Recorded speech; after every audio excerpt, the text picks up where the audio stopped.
होली के शुभ उपलक्ष्य में आप सब लोगों को ढेर सारी शुभकामनाएं। आज मैं इस वीडियो में होली पर्व के महत्व और रेकी हीलिंग सिस्टम में समानता और उससे होने वाले लाभ के बारे में बताने वाला हूं। सो इस वीडियो को अंत तक जरूर देखिएगा। Hello, this is Puran Sharma. I am a Reiki grand master, mind trainer and holistic lifestyle coach. सबसे पहले तो मैं आपको ये बात साफ कर दूं कि रेकी हीलिंग सिस्टम किसी भी तरीके से किसी भी धर्म से संबंधित नहीं है। ये पूर्णतया वैज्ञानिक तथ्यों पर आधारित है। वैज्ञानिक तरीके से समझ के जब आप इसकी प्रैक्टिस करते हैं तो आपको चमत्कारी लाभ मिलता है। सबसे पहले मैं आपको होली पर्व के बारे में बताऊं। होली पर्व हमारे सनातनी धर्म का या फिर सनातनी परंपरा का एक हिस्सा है जो आप हर साल हर वर्ष मनाते हैं। और जो हमारे ऋषि मुनि हुआ करते थे, जो हमारे पूर्वज थे, वो एक प्रकार के वैज्ञानिक थे। जब हम कहते हैं कि उन्होंने इतने वर्षों तक तपस्या की, ध्यान की, साधना की, तो उसका मतलब है कि उतने सालों तक उन्होंने अनुसंधान किए। वो वैज्ञानिक होते थे, अनुसंधान करते थे और उससे वो खोज जो करते थे, उसकी जो उन्हें रिजल्ट मिलते थे, उसी को वो नियम के रूप में लोगों की भलाई के लिए इस्तेमाल करने के लिए नियम बनाते थे। और उसको लोग जैसे जैसे इस्तेमाल करते थे, जैसे जैसे उनको मानते थे, तो उनके जीवन में लाभ मिलने लगता था। जैसे मैं आपको एक सनातनी परंपरा का उदाहरण दे के समझाऊंगा। जैसे सुबह सुबह उठ के सूर्य देवता को जल चढ़ाना। अब सूर्य जो है वो देवता तो नहीं है, लेकिन हम हर चीज़ में ईश्वर देखते हैं, भगवान देखते हैं।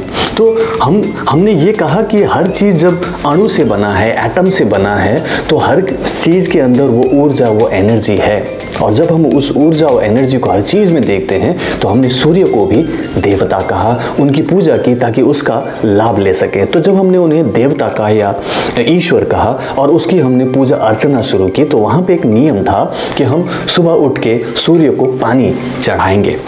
अब उसको करने का एक तरीका था। आप गए, मान लो आप नदी में गए या फिर आपके पास कोई जल की धारा है और उसको आपने हाथ में लिया और उसे सूर्य को, जो उगते हुए सूर्य होता है, उसे चढ़ाना है। और जब चढ़ाएं तो आपके हाथों से जब वो यहाँ से जब पानी की धार बह रही हो, उस पानी की धार से आपको सूर्य को देखना है। और उनकी जो पहली किरण आपके आंखों तक वो छन के जब पहुँचती है, तो आपको आंखों की रोशनी बढ़ती है, ज्योति बढ़ती है। और आपके दोनों आंखों के पीछे एक ग्लैंड होता है, पीनियल ग्लैंड, जिसे तीसरी आंख या थर्ड आई भी कहते हैं, वो एक्टिवेट होने लगता है। और जब वो एक्टिवेट होता है तो आपका लेफ्ट ब्रेन और राइट ब्रेन बैलेंस होता है, जिससे आप अच्छे से पॉजिटिव सोचने लगते हैं, आप सही और गलत में फैसला करने लगते हैं और आपके जीवन में एक बैलेंस शुरू होता है। और चूंकि ये प्रतिदिन करने का नियम था, तो आप जब प्रतिदिन उठ के सूर्य को पानी चढ़ाते और ऐसे उस सूर्य की रोशनी को अंदर आने देते और आपके माइंड में पॉजिटिविटी होने लगती,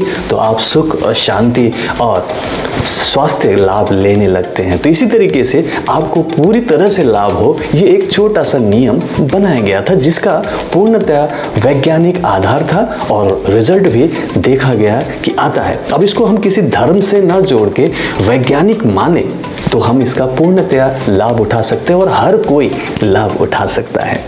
इसी तरीके से अगर मैं होली की बात करूं, तो होली के पीछे का एक कहानी है। आज से हजारों साल पहले एक राजा हुआ करते थे जिनका नाम हिरण्यकश्यप था, जो बहुत ही शक्तिशाली राजा था। लेकिन वो इतना घमंडी हो गया था, इतना क्रूर हो गया था कि वो सभी लोगों को बहुत परेशान करता था, अत्याचार करता था। और उसने अपने आप को ही भगवान मानना शुरू कर दिया था। और उसने ये घोषणा कर दी थी कि उसके राज्य में कोई भी किसी भी दूसरे देवी देवता भगवान की पूजा नहीं करेगा, सिर्फ और सिर्फ उसकी पूजा होगी। लेकिन उसका खुद का अपना एक बेटा जिनका नाम प्रहलाद था, वो ये बात नहीं मानता था। वो ये कतई नहीं चाहता था कि वो अपने पिता की पूजा करे। वो भगवान विष्णु का बहुत बड़ा भक्त था। हमेशा भगवान विष्णु की पूजा अर्चना स्तुति करना उनका काम था। और वो जब देखते कि मेरे ही घर में, मेरे ही महल में मेरा स्वयं का पुत्र ही अगर मुझे राजा नहीं मानता, सही तरीके से मुझे भगवान के रूप में नहीं देखता और भगवान विष्णु की पूजा करता है, तो फिर राज्य के दूसरे लोग कैसे मानेंगे। इसीलिए एक दिन तंग आकर उसने फैसला किया कि मैं प्रहलाद को ही मरवा दूंगा। इसके लिए उसने प्रहलाद की बड़ी बहन, जिसका नाम होलिका था, होलिका को बुलाया। होलिका को एक वरदान प्राप्त था कि उसे आग से कोई नुकसान नहीं हो सकता, वह आग से नहीं मर सकती।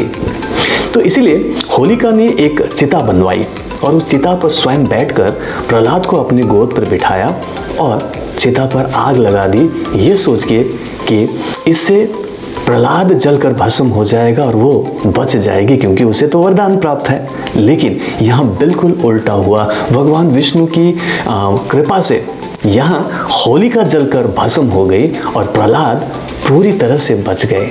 इसके बाद स्वयं विष्णु ने एक नरसिम्हा का अवतार लिया और फिर हिरण्यकश्यप का वध भी किया। तो इससे यह साबित हुआ कि बुराई पर अच्छाई की हमेशा जीत होती है। और फिर हमारे पूर्वजों ने, जो हमारे ऋषि मुनि थे, जो वैज्ञानिक होते थे, उन्होंने एक नियम बनाया कि हर साल होली का दहन किया जाएगा और उसके बाद खुशी मनाने के लिए कि बुराई पर अच्छाई की जीत हुई है, रंगों का इस्तेमाल करेंगे, एक दूसरे पर रंग लगाएंगे और खुशी जाहिर करेंगे। और हर साल फिर होली का दहन होने लगा, जिसका सिर्फ इतना मतलब था कि आप अपने अंदर की नकारात्मक विचार, नकारात्मक भाव और नकारात्मकता को दूर करेंगे और लोगों में, दूसरों में आप खुशियां बांटेंगे। सो जब होली का दहन होता है तो उसका सांकेतिक मतलब यह है कि आप अपने अंदर की नकारात्मक विचार और भाव को जला के भस्म कर रहे हैं, और जिससे आपकी अंदर की जो भी नकारात्मक टॉक्सिन्स होंगे, नकारात्मक एनर्जी होगी, वो समाप्त होने लगेगी। और जैसे जैसे आपका अंदर का जो पर्यावरण है, अंदर की जो एनर्जी है, वो पॉजिटिव होने लगती है, तो स्वतः ही बाहर की एनर्जी भी पॉजिटिव हो जाती है। आपका जो आभामंडल है वो पॉजिटिवली चार्ज हो जाता है, जिससे कि लोगों को उसका लाभ मिलता है। लेकिन नॉर्मली जो लोग अपने जीवन में देखते हैं, जैसे आप देखते हो कि लोग कई बार अपने मन में नकारात्मक विचार रखते हैं, नकारात्मक भाव रख के होली खेलते हैं, और इसमें आप देखते हो कि कई बार गलत घटनाएं घटती है, झगड़े होते हैं, बहुत सारी बातें आप सुनते होंगे। तो ये चीज़ नहीं होना चाहिए। इसका वैज्ञानिक कारण आपको पता चल गया।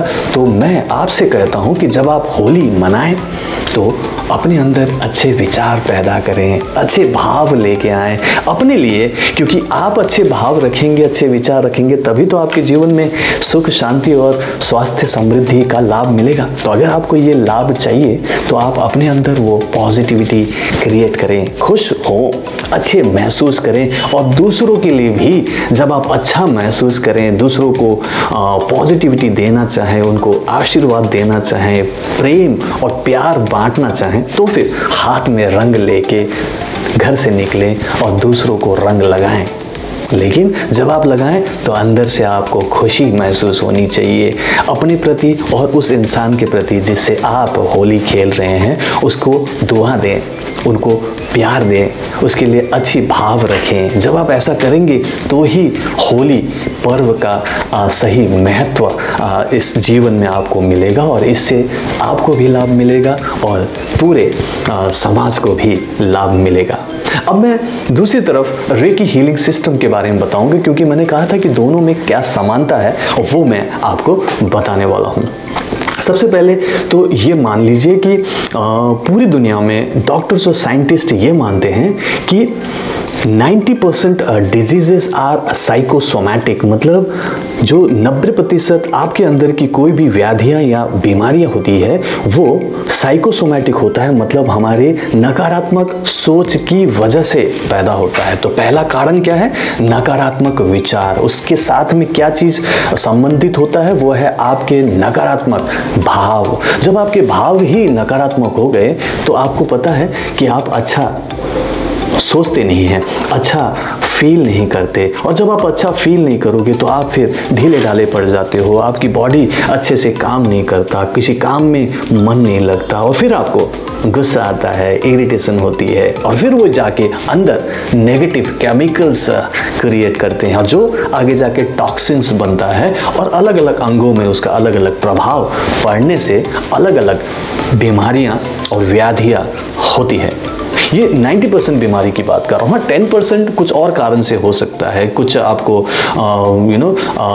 DNA के हिसाब से मिल सकता है, कुछ एंसेस्ट्रल आपको मिल सकता है, कुछ केमिकल्स की वजह से मिल सकता है, कुछ आपको वातावरण और पर्यावरण की वजह से मिल सकता है, ओके, और कुछ आपको चोट लगने से, एक्सीडेंट होने से भी हो सकता है। लेकिन 90% स्वतः ही आपके अंदर जो बीमारियां पैदा होती है वो साइकोसोमैटिक होता है। तो जब उसका वैज्ञानिक कारण साइकोसोमैटिक है, मतलब विचार और भाव के बदलने से अंदर बीमारियां पैदा हो रही है, तो डॉक्टर दीपक चोपड़ा जो कि एक MD है, वो ये कहते हैं कि अगर हमारी सोच से हमारे अंदर बीमारी पैदा हो रही है तो उसी सोच को हम बदल के उन बीमारियों को दूर भी कर सकते हैं। सो इसीलिए रेकी हीलिंग सिस्टम में सबसे पहले जब हम रेकी का आह्वान करते हैं, हाथों से वो दिव्य शक्ति निकलती है, और उसको हम जब अपने अंदर लेते हैं, जिसको सेल्फ हीलिंग कहते हैं, अपने शरीर को टच करके अलग अलग अंगों में जब हीलिंग देते हैं, तो वो जो दिव्य शक्ति अंदर जाती है वो सबसे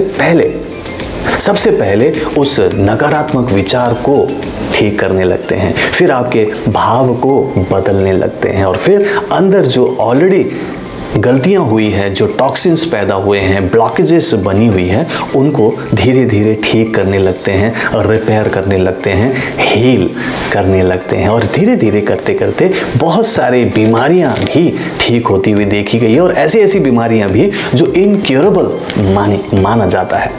सो ये रेकी हीलिंग सिस्टम सबसे पहले तो आपको पॉजिटिव बना देता है। पहले दिन से आप पॉजिटिव फील करते हो क्योंकि आपका माइंड रिलैक्स होने लगता है, और जैसे ही आप रिलैक्स होते हो, पॉजिटिव फील करने लगते हो, तो आपके भाव ऑटोमेटिकली बदल जाता है। और देखिए, अगर मैं जैसे अभी आपसे बात कर रहा हूँ, मेरे अच्छे विचार हैं, भाव अच्छे आ रहे हैं, तो आपको भी देखने में अच्छा लग रहा होगा, आपको भी खुशी मिल रही होगी, आपके भी चेहरे पर एक मुस्कुराहट आ रही होगी। ये भाव है जो ट्रांसफर हो रहा है मुझसे आप तक। इसी तरीके से आप भी पॉजिटिव फील करके, पॉजिटिव भाव के साथ किसी के साथ बात करें, व्यवहार करें, तो आपसे वो एनर्जी उन तक ट्रांसमिट होता है, ट्रांसफर होता है, और फिर वो भी अच्छा महसूस करते हैं। जैसे मेरा एक आभा मंडल है, इस आभा मंडल में पॉजिटिव एनर्जी भरी हुई है, अच्छे भाव भरे हुए हैं, तो इसके संपर्क में आके जो भी इंसान मेरी तरफ आता है, मुझसे बात करता है, तो उनको भी वो अच्छे लाभ मिलते हैं। इससे क्या हो रहा है कि दुनिया में खुशियां फैलने लगती है, क्योंकि आप जब भी किसी से मिलते हो, चूंकि स्वयं आपके विचार और भाव अच्छे हैं, पॉजिटिविटी है, तो वो दूसरों को मिलता है और उनको भी वो लाभ मिलने लगता है जो आपको मिल चुका है। तो इस तरीके से रेकी हीलिंग सिस्टम से न केवल आप अपनी फिजिकल, मेंटल, इमोशनल प्रॉब्लम को ठीक करते हैं, आप स्पिरिचुअली भी हाई हो रहे हैं, क्योंकि अब आप दूसरों के भले के लिए सोच रहे हैं और दूसरों को एक्चुअली में आपसे लाभ मिल रहा होता है। सो होली और रेकी हीलिंग सिस्टम में क्या समानता हुई? जैसे होलिका दहन में होलिका को जलाने का भाव है, जिसमें हम नकारात्मक ऊर्जा को समाप्त कर रहे हैं, उसी तरीके से रेकी हीलिंग सिस्टम में भी हमारे अंदर की नकारात्मक ऊर्जाओं को ही समाप्त किया जा रहा है। और वो हम जब डेली बेसिस पर प्रैक्टिस करते हैं तो हम अपनी पूरी तरह से पॉजिटिव पाते हैं, हमारे अंदर वो पॉजिटिव भाव पैदा होता है, एक नया विश्वास पैदा होता है। और जब आप ऐसे अच्छे भाव और विश्वास के साथ कोई भी काम करें, उसमें आपको बहुत मज़ा आता है, और उस पर जब आप ध्यान लगा के, फोकस करके, खुशी खुशी जब उसे अंजाम देते हो, तो उससे जो रिजल्ट आता है वो भी बहुत अच्छा होता है। इसी को खुशी कहते हैं, इसी को तो सफलता कहते हैं। और जब आप सफल होते हो तो आपके जीवन में सुख, शांति, स्वास्थ्य और समृद्धि, ये चारों चीज़ें बढ़ने लगती है, और आपके जीवन का उद्देश्य यही तो होगा ना। तो यही अगर आपका उद्देश्य है तो आप होली अच्छे से मनाइए। जब आप कल होली मनाने जाएं तो सबसे पहले अपने आप को चेक करें कि मैं कैसा फील कर रहा हूं। अगर आप पॉजिटिव फील कर रहे हैं, खुशी महसूस हो रही है और आप दूसरों के लिए भला सोच रहे हैं, अच्छा सोच रहे हैं और आप प्यार बांटना चाहते हैं, खुशियां बांटना चाहते हैं, तो आप रंग लीजिए और उसके बाद जाइए और लोगों के साथ इस पर्व को अच्छे से मनाइए। दूसरी तरफ अगर आप एक रेकी हीलर हैं, रेकी जानते हैं, तो सबसे पहले आप उस रंग को रेकी से चार्ज कीजिए। रेकी का आह्वान करें, हे रेकी शक्ति मेरे हाथ से बहो इस रंग को चार्ज करने के लिए, हील करने के लिए, ताकि इस रंग को जब मैं लगाऊं और जब इस रंग को दूसरों पे मैं लगाऊं तो उनकी लाइफ में पॉजिटिविटी आए, उनकी लाइफ में खुशियां आए। ऐसे कह के आप उस रंग को चार्ज करें और चार्ज करने के बाद उस रंग से होली खेलें। सो मेरी तरफ से आपको बेस्ट विशेष है, होली की ढेर सारी शुभकामनाएं। अच्छे से खेलें, खुद भी अपने आप को रंग से पूरी तरह से सराबोर करें और दूसरों को भी रंग लगाएं, लेकिन अपने विचार को पॉजिटिव रखें, खुशी बांटने के भाव से करें और फिर आपके जीवन में सुख, शांति, स्वास्थ्य और समृद्धि भरने लगेगा। मैं अब आपसे विदा लेता हूं। Bye bye, take care, happy happy happy Holi to you all and अगले वीडियो में मिलूंगा। तब तक इस वीडियो को डेफिनेटली लाइक एक बार कीजिएगा, इस चैनल को सब्सक्राइब कीजिएगा और अगले वीडियो में आपसे डेफिनेट मिलता हूं। Bye bye, take care and Reiki bless you.